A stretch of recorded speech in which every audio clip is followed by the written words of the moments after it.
इस स्टेज से मंत्री जी से तमाम सवाल पूछे जाएंगे और अब ये मंच संभालेंगी मेरी सहयोगी पूर्णिमा मिश्रा। बहुत बहुत शुक्रिया प्रिया आपका। डॉक्टर जितेंद्र सिंह का एक बार फिर से स्वागत करते हैं जोरदार तालियों के साथ, क्योंकि सम्मान समारोह हो चुका है और बीजेपी अलग चुनावी मोड में चल रही है। आने वाले वक्त में एक लंबे समय तक चुनावी मोड में भी रहने वाली है, इसीलिए चुनाव से जुड़े सवाल, राजनीति से जुड़े सवाल काफी रहेंगे सर। और स्पेस क्रांति कैसे भारत कर रहा है उसका भी मैं जिक्र करूंगी। लेकिन पहला सवाल मेरा आपसे यही है कि एक तरफ जहां पर भारत स्पेस क्रांति कर रहा है, तो चुनावों में बीजेपी जबरदस्त क्रांति कर रही है। तीनों राज्यों में बीजेपी को मिली प्रचंड जीत के लिए बहुत बहुत बधाई पहले तो आपको। लेकिन इंतजार है, क्योंकि रविवार को नतीजे आए और उसके बाद आज हम शुक्रवार पर खड़े हैं। हर कोई ये जानना चाहता है कि तीनों राज्यों में मुख्यमंत्री का चेहरा कौन होगा। धन्यवाद। सबसे पहले तो आपके जो आरंभिक वाक्य है उसी से मैं आगे बात बढ़ाता हूं।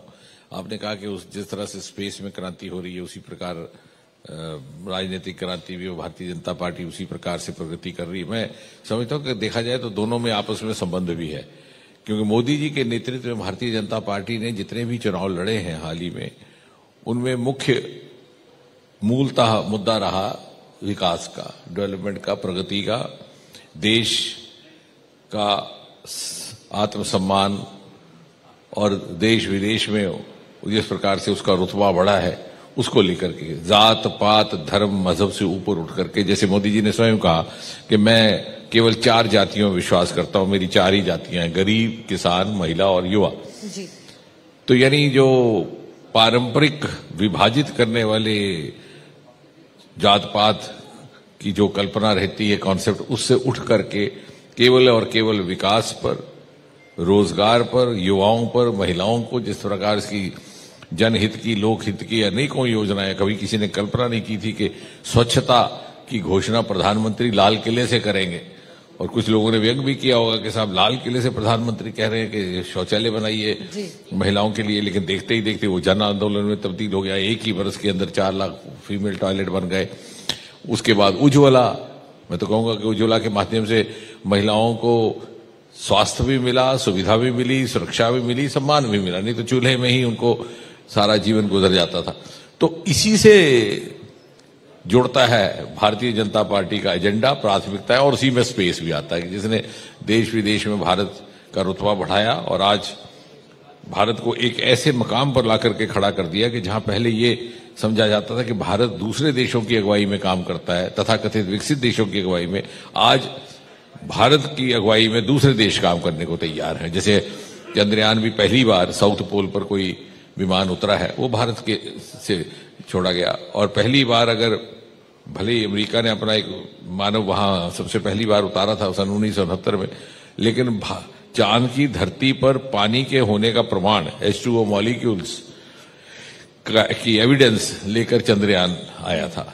तो कहने का तात्पर्य ये कि आज जो देश भारत को बहुत ज्यादा संजीदगी से नहीं देखते थे, आज वो भारत की तरफ नजर उठा करके देखते हैं। तो इसी से हमारा चुनाव भी जुड़ता है, इसी से यही मुद्दा लेकर के लोगों के बीच में गए हैं, कहीं भेदभाव नहीं किया।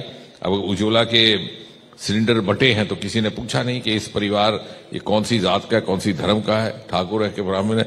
जो सूचियां बनाई गई जहां आवश्यकता थी बनी। 4 करोड़ मकान पक्के बनाए गए हैं अभी तक, और वो चल रहा है सिलसिला प्रधानमंत्री आवास योजना।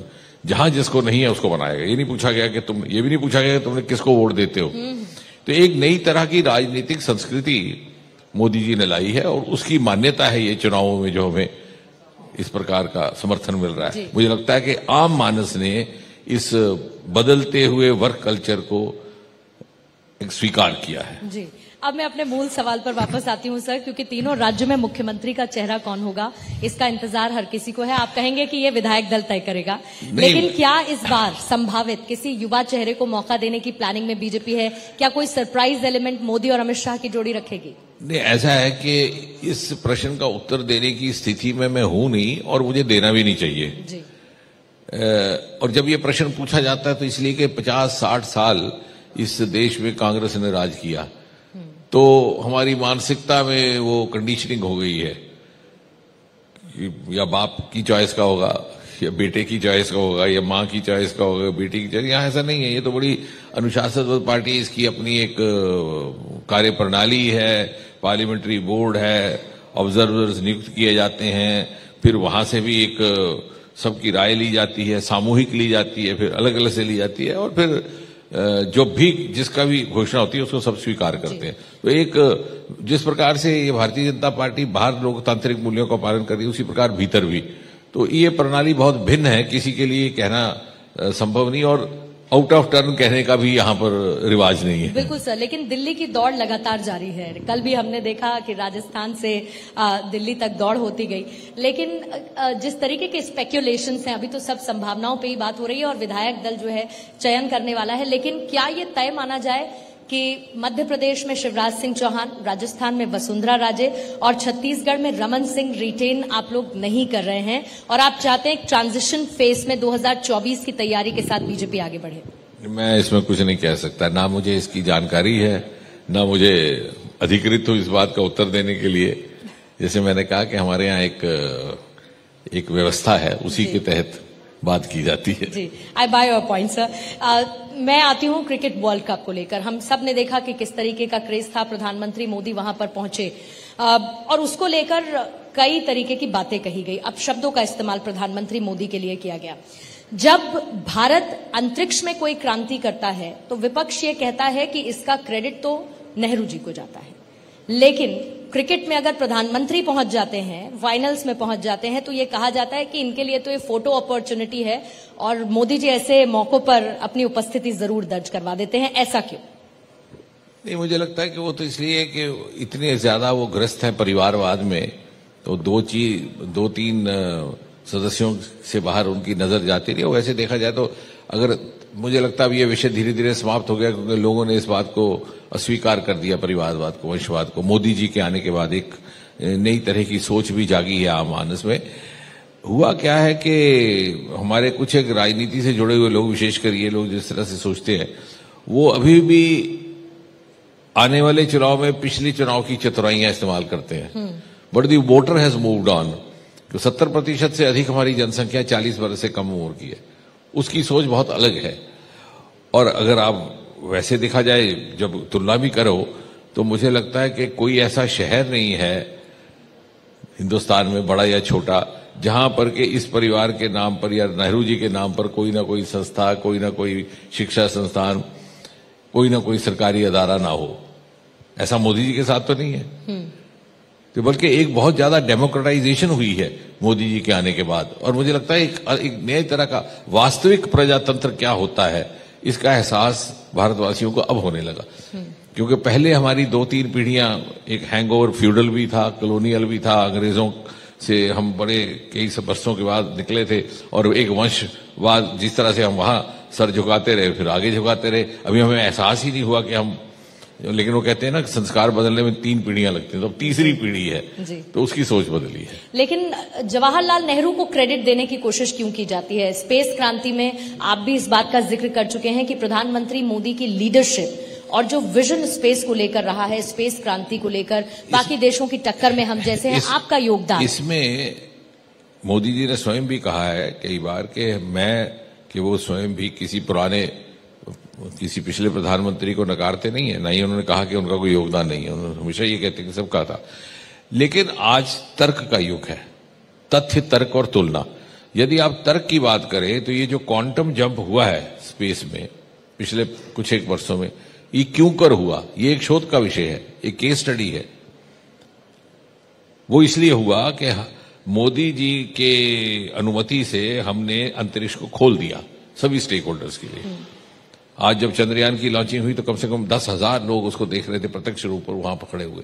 आदित्य की लॉन्चिंग हुई तो कम से कम 1,000 तो मीडिया कर्मी थे। और उस वक्त जो पहले ये आलम था कि श्रीहरिकोटा के दरवाजे बंद थे, कोई अंदर झांक नहीं सकता था, वो जुर्म माना जाता था, और वही 10 लोगों की टीम बैठ करके अंदर सारा काम करती थी।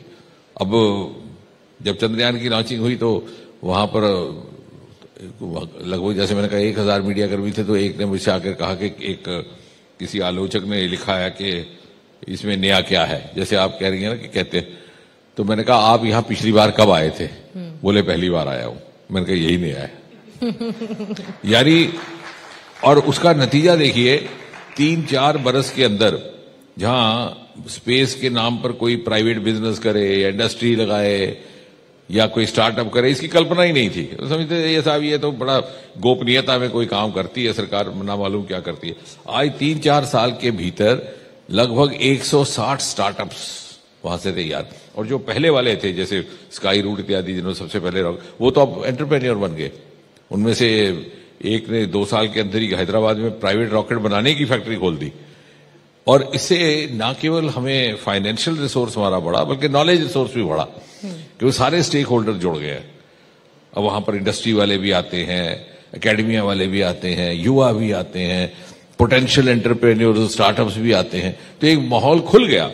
और जब हम तुलना करते हैं कि साहब देखिए नासा ने इतनी तरक्की कर ली उनके, तो हम ये भूल जाते हैं कि वहां पर 50% से अधिक तो सोर्स नॉन गवर्नमेंट सोर्सेज से होता है। तो यदि हमें विश्व के स्तर पर स्पर्धा करनी है और अग्रिम रोल निभाना है, तो हमें जो वैश्विक मापदंड है, ये world parameters, world benchmarks, universal, उस पर पूरा उतरना होगा। हमारी स्ट्रेटेजी भी यूनिवर्सल होगी, हमारे बेंचमार्क्स भी, और उसके लिए हमारी रणनीति भी उसी तरह से होनी चाहिए। तो पहली बार हमने उस तरह से अंतरिक्ष विज्ञान में एक कार्यशैली अपनाई है जो कि बाकी जो सफल देश हैं उन्होंने अपनाई थी और वहां तक पहुंचे। और दूसरा, अब जो भी ग्रोथ होगी वो ग्लोबल होगी। बिल्कुल, आइसोलेशन में, साइलोज में इसके आगे विकास नहीं हो सकता। उसके लिए राह खोलने का काम जब आप पूछेंगे तो किसका नाम लेंगे? मोदी जी का ही नहीं, क्योंकि देखिए वैज्ञानिक वही है जी। हिंदुस्तान में प्रतिभा की कोई कमी नहीं थी, योग्यता की कमी ना थी, मेहनत करने का मादा भी था, आंखों में सपने भी थे। आप देखिए सारा भाई के वो तस्वीरें हैं आर्काइव्स में कि जहां वो साइकिल के कैरेज पर ले जा रहे हैं सामान, यानी इतना अभाव था जी रिसोर्सेज का, अभाव हमने स्वयं पैदा करके रखा था। और वो जब खुला तो देखिए क्वांटम जंप हुआ। अब ये अभाव जो था उसकी पूर्ति हुई, ये तो नीति निर्धारकों का काम है। तो इसका अर्थ हुआ कि जो पॉलिटिकल लीडरशिप थी, जो पॉलिसी मेकर्स थे, उन्होंने हमें एक एनेबलिंग वातावरण दिया। अब उसके लिए तो निश्चय ही जब भी कोई टिप्पणीकार होगा, इतिहासकार होगा, मोदी जी का ही नाम लिखेगा जी।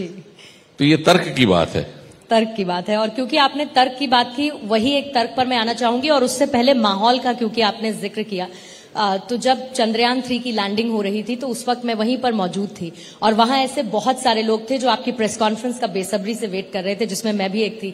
और बहुत सारे ऐसे लोग थे जिनकी आंखों में आंसू थे और वो देशभक्ति का भाव था। इसलिए huge round of applause to that moment जब हम सब लोग वहां पर मौजूद थे और पूरे देश की नजरें चंद्रयान 3 की लैंडिंग पर थी। सर, जो आप बात कह रही हैं, इससे बात से यही प्रमाणित होता है कि देश इन्वॉल्व इसलिए हुआ कि उसको इन्वॉल्व करने का मौका दिया गया। पहले आप पर्दे बंद करके काम करते थे, 10 लोग, चौथे दिन कहीं अखबार के छोटे से कोने पे आता था कि श्री हरिकोटा से कोई लॉन्चिंग, लोगों को समझ ही नहीं आता था। मैंने उस दिन जिस दिन चंद्रयान का लॉन्चिंग हुई और उसके बाद फिर लैंडिंग हुई, तो मैं सोमनाथ जी से कह रहा था चेयरमैन से, मैं कोई इस तरह का तुमने जो तुम्हारी ये लॉन्चिंग का जो दृश्य है, जिस तरह से हर व्यक्ति है, परिवार का छोटा बड़ा जुड़ गया टेलीविजन से, ये तभी होता है जब भारत पाकिस्तान का मैच होता है। लेकिन वो इसलिए कि इन्वॉल्व, हर व्यक्ति समझता है कि ये मेरा मिशन है, इसे मैं कामयाब होते देखना चाहता हूं, वो इन्वॉल्व। और वही हमारा रिसोर्स भी है जी। वही हमारा रिसोर्स है, क्योंकि हर नागरिक अपने अपने ढंग से किसी ना किसी तरह से उसमें कंट्रीब्यूट कर सकता है, चाहे नॉलेज वाइज करे, चाहे इनपुट्स वाइज करे, चाहे फाइनेंशियली करे, चाहे एज ए बिजनेसमैन करे। Absolutely sir. और क्योंकि आपने तर्क की बात की, आप कश्मीर से आते हैं तो ऐसा हो नहीं सकता कि मैं आपसे सवाल ना करूं, क्योंकि इस वक्त एक बड़ी बहस छिड़ी हुई है। वो बहस छिड़ी गृहमंत्री अमित शाह के बयान के साथ, और उन्होंने कश्मीर समस्या के लिए ये कहा कि 2 ब्लंडर्स नेहरू जी ने किए। मैं वाकई में आपसे जानना चाहती हूं कि सच में ब्लंडर्स पंडित जवाहरलाल नेहरू की तरफ से किए गए थे?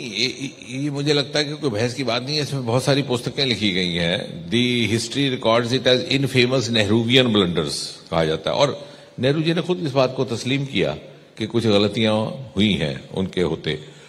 और सबसे बड़ा वो गलती का प्रमाण ये है कि जिस शेख अब्दुल्ला को उन्होंने बिठाया गद्दी पर, उन्हीं को उन्होंने हिरासत में लिया। इसका मतलब है कि उनको एहसास हुआ ना कि गलती हुई है। और फिर जैसा उस दिन मैंने संसद में बोला कि जब बिल्कुल हिंदुस्तान की फौजें, पहले तो विलंब हुआ जम्मू कश्मीर के विलय का, क्योंकि महाराजा के ऊपर यह दबाव डाला जा रहा था कि तुम वहां नेशनल कॉन्फ्रेंस की सरकार बनाओ, शेख अब्दुल्ला साहब को एडमिनिस्ट्रेटर बनाओ, फिर हम फौज भेजेंगे। और इस दौरान पाकिस्तान ने हमला कर दिया उसी बहस में।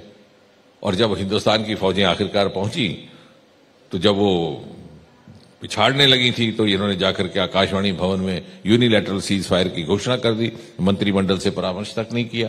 और इसलिए आज वो पाक अधिकृत जम्मू कश्मीर आज का आज वहीं का वहीं है, जो वरना वो ना होता। दूसरा एक और जिसकी बात बहुत कम की जाती है, यानी ब्लंडर नहीं है कि कई सारे सीरीज ऑफ, जैसे सरदार पटेल गृह मंत्री थे, तो कोई ये सवाल करे कि जम्मू कश्मीर का मामला वो क्यों नहीं हैंडल कर रहे थे, जैसे हैदराबाद का कर रहे थे, जूनागढ़ का कर रहे थे, क्योंकि पंडित जी ने कहा कि नहीं, मैं जम्मू कश्मीर को ज्यादा बेहतर जानता हूं, तो आप इसमें से बाहर रहिए। वरना जैसे 560 रियासतों को उन्होंने, राजवाड़ों को एकत्रित किया, इसको भी कर सकते थे। इसी प्रकार फिर यूएनओ चले गए और बीच में ये भी कह दिया कि राय ली जाएगी। जो इंस्ट्रूमेंट ऑफ एक्सेशन था, मैंने उस दिन संसद में भी कहा, एक ही इंस्ट्रूमेंट ऑफ एक्सेशन था जो लॉर्ड माउंटबेटन ने बनाया था, और सभी राजाओं को वही दिया गया था 5,000। उसकी इबारत, उसकी ड्राफ्टिंग हुई थी, वो अलग नहीं था जम्मू कश्मीर के लिए। जम्मू तो फिर ये राय लेने वाली बात कहां से आई? और उसमें दो ही ऑप्शन थी कि यू ऑप्ट फॉर इंडिया और यू ऑप्ट फॉर पाकिस्तान, और वहां के महाराजा ने अपनी राय देनी थी, उसमें प्रोविजन नहीं था। तो आपने गलत प्रेसिडेंस बना दिया, जिसके परिणाम स्वरूप एक राजनीतिक मुद्दा मिल गया कुछ लोगों को, और पाकिस्तान को भी एक मुद्दा मिल गया। तो पाकिस्तान शरारत कर रहा था, उसमें आप नहीं कुछ कर सकते हो। तो लेकिन जो हम कर रहे हैं, हम उसको तो फिर यहां शरारत कैसे हो गई सर? नहीं, पाकिस्तान तो कभी इस बात से समझौता नहीं कर पाया कि जम्मू कश्मीर हिंदुस्तान का हिस्सा है। लेकिन the point is not to blame Pakistan, the point is to understand what we have done, not what Pakistan is doing. Pakistan तो यही करेगा, लेकिन हमने उसको फैसिलिटेट कर दिया इस तरह के, जैसे कह दिया जी हाँ जी राय भी ली जाएगी, जब बाकी लोगों को नहीं ली जाती। हैदराबाद में कोई राय लेने क्यों गए थे क्या आप? जूनागढ़ में कोई राय लेने क्यों गए थे? राजस्थान में कितने राज्य थे, कोई लोगों की राय थोड़ी ली जाती थी। तो एक आपने वो गलत प्रेसिडेंस पैदा कर दिया। उसके उपरांत जो जो समय गुजरा, आपको लगा कि पाकिस्तान की शरारत को कुछ एक राजनीतिक दलों को लगा कि उनको लाभ मिलता है, खासतौर से जो तथाकथित कश्मीर केंद्रीय राजनीतिक दल थे, जो परिवारवाद से भी चलते थे, तो उनको ये लाभ होने लगा कि पुष्ट दर पूरी उनका राज चलने लगा। फिर आतंक हो गया 1989-90 के बाद, तो आतंक के साए में जो चुनाव होने लगे, 10% वोट पड़ता था। अब आप बताइए, मैंने तो एक बार संसद में कहा था आज से काफी साल पहले कि काश किसी दिन एक ऐसा नियम आए कि न्यूनतम थ्रेशोल्ड वोटिंग कितनी हो, तभी एमपी को मान्यता दी जाए। यानी हमारे लोकसभा में जैसे 20-20 लाख तो वोट होते हैं, अब उसमें 10% का कोई अर्थ ही नहीं है। That is not a representative mandate. तो 10% वोट से आप एमपी भी बनते रहे, एमएलए बनते रहे, अपने ही परिवार का मुख्यमंत्री बन गया, अपने परिवार का केंद्रीय मंत्री बन गया, और 3-4 पीढ़ियां निकाल दी आपने। तो ये एक वेस्टेड इंटरेस्ट डेवलप हो गया। मैं तो ये कहूंगा कि चाहते ही नहीं थे कि आतंक समाप्त हो। बिल्कुल, ये कहा गया कि वोट बैंक की राजनीति की वजह से, और वोट बैंक चलता रहे, शायद ये एक वजह थी कि आतंकवाद को पूरी तरह से खत्म नहीं किया गया। लेकिन अमित शाह के इस बयान पर अधीर रंजन चौधरी कहते हैं कि दोनों बहादुरों को रोका किसने है। इसके साथ वो ये भी कहते हैं कि एक सेब वहां से लाकर दिखा दें। आप बात करते हैं पीओके भारत की धरती है, हम उसको भारत में मिलाकर रहेंगे, कश्मीर भारत का अभिन्न अंग था, है और रहेगा। लेकिन कांग्रेस कहती है वहां से एक सेब तो लाकर दिखा दें। वो ऐसा है कि कांग्रेस में थोड़ा सा वैसे ही आमतौर से अध्ययन करने का स्वभाव नहीं रहा, कांग्रेस में और कम हो गया। ये ये अपनी ही बात के उलट हो जाते हैं। ये जो हम कह रहे हैं कि पीओजे के हिंदुस्तान का हिस्सा है, वो हम नहीं कह रहे। ये प्रस्ताव संसद में लाया गया था, सर्वसम्मति से पारित हुआ था, और कांग्रेस ने लाया था। उस समय नरसिम्हा राव प्रधानमंत्री थे, और वो 2 वाक्यों की रेजोल्यूशन थी कि if there is anything outstanding between India and Pakistan, it is only how to retrieve the area of Jammu and Kashmir illegally under occupation of Pakistan, के जो गैर कानूनी थे, उसके अलावा हिंदुस्तान और पाकिस्तान के बीच में कोई मुद्दा नहीं। हमने उस प्रस्ताव का समर्थन किया था, भारतीय जनता पार्टी, और वो सभी दलों ने किया था। अब ये भी भूल गए, अपना ही प्रस्ताव को भूल गए। इसी प्रकार अब 370 की बात करते हैं, तो 370 के बारे में इन्होंने ही लिखवाया था टेम्पररी प्रोविजन। अब टेम्पररी का अर्थ बदल गया। क्योंकि जब इन्हें लगा कि इसके रहने से हमारा वंशवाद बढ़ता है, परिवारवाद बढ़ता है, पहले मैं, फिर बेटा, फिर पोता, वो पोता पैदा होते ही कहता है मैं भी दादा की तरह मुख्यमंत्री बनना चाहता हूं, तो उन्हें लगा कि अरे साहब ये तो अच्छी बात है। तो इन लिखित में टेम्पररी प्रोविजन है 370 का, और बार बार कॉन्स्टिट्यूएंट असेंबली में भी, फिर संसद में भी, जब कॉन्स्टिट्यूएंट असेंबली में तो श्यामा प्रसाद मुखर्जी थे, उन्होंने जब कहा भी कि इस पर पुनः विचार किया जा सकता है क्या, तो पंडित जी ने कहा था कि आप चिंता न करें, ये घिसते घिसते घिस जाएगी। ये मिनट्स में रिकॉर्ड हो गया। तो उन्होंने कहा कि अभी निकलने दो वक्त। लेकिन अब कांग्रेस वाले उसी के उलट बोल रहे हैं, तो ये अपनी ही बात से उलट जाते हैं। मैं तो ये कहूंगा, मैंने उस दिन सदन में भी कहा कि मुझे समझ नहीं आता कांग्रेस को आपत्ति क्या है। मैंने उस दिन भी कहा था जिस दिन 5 अगस्त को आया था प्रस्ताव 5-6, और मैंने अभी पिछली बहस में भी कहा कि कांग्रेस को आपत्ति क्या है, इन्हें तो धन्यवाद करना चाहिए मोदी जी से, जो पंडित जी नहीं घिसा सके, जिस टेम्पररी को टेम्पररी नहीं साबित कर सके, वो काम मोदी जी ने करके दिखाया। लेकिन इस फैसले को लेकर सर कांग्रेस आपको घेरती है, और मैं जानती हूं कि आपके पास समय की कमी है, इसलिए 2 बहुत महत्वपूर्ण सवाल मैं आपसे जरूर पूछना चाहूंगी। 11 तारीख को आर्टिकल 370 को लेकर सुप्रीम कोर्ट का फैसला आना है। अगर फिर से बहाली के आदेश आते हैं तो सरकार के पास विकल्प क्या है? क्या कोई दूसरा बिल लाने की तैयारी में? उस पर अभी कोई टिप्पणी करना उचित नहीं है, वो तो सब जुडिस है, वो मर्यादा का उल्लंघन रहेगा। लेकिन जो ये विधेयक लाया गया था, सारी कानूनी पहलू समझ करके, अध्ययन करके, कानून साजों से मशवरा करके लाया गया था। जी, अंतिम सवाल सर, जम्मू कश्मीर में चुनाव कम होंगे क्योंकि अब तो सीट्स का भी ऐलान अमित शाह की तरफ से कर दिया गया है, और दूसरा 2024 के लिए बीजेपी का टारगेट 300 प्लस है या 400 प्लस है? ये 2 बातों का मुझे लगता है आपके दूसरे भाग का पहले उत्तर देते हुए लोगों ने ही 400 प्लस कर दिया, क्योंकि दूसरी तरफ कोई छोड़ा ही नहीं है। और जो पहला सवाल है वो तो चुनाव की तिथियों का निर्णय तो चुनाव समिति लेती है। जहां तक भारतीय जनता पार्टी का संबंध है, वो हर समय हर चुनाव के लिए तैयार है। हम तो 24/7 365। तो मतलब इस बार 400 पार आप जा रहे हैं 24 में? जी, 24 में 400 पार जा रहे हैं आप लोग? हाँ, लोकसभा जी हाँ। 24 में। बहुत बहुत शुक्रिया Jitendra sir, thank you so much for joining us. एक बार जोरदार तालियां डॉक्टर जितेंद्र सिंह के लिए। Thank you so much. Thank you, pleasure. स्मृति चिन्ह भेंट करने के लिए भारत 24 के CEO and editor in chief doctor Jagdish Chandra ji को स्टेज पे इनवाइट करूंगी। भारत 24 के CBO and strategic advisor Manoj जुग्यासी जी को, साथ ही साथ हमारे न्यूज एडिटर उमर जी को भी मंच पे इन्वाइट करना चाहूंगी स्मृति चिन्ह भेंट करने के लिए। और साथ ही क्योंकि मंत्री जी से आज इस मंच से तमाम सवाल पूछे गए, हमारी सेल्स टीम को भी ग्रुप फोटो भारत 24 टीम को मैं इनवाइट करना चाहूंगी।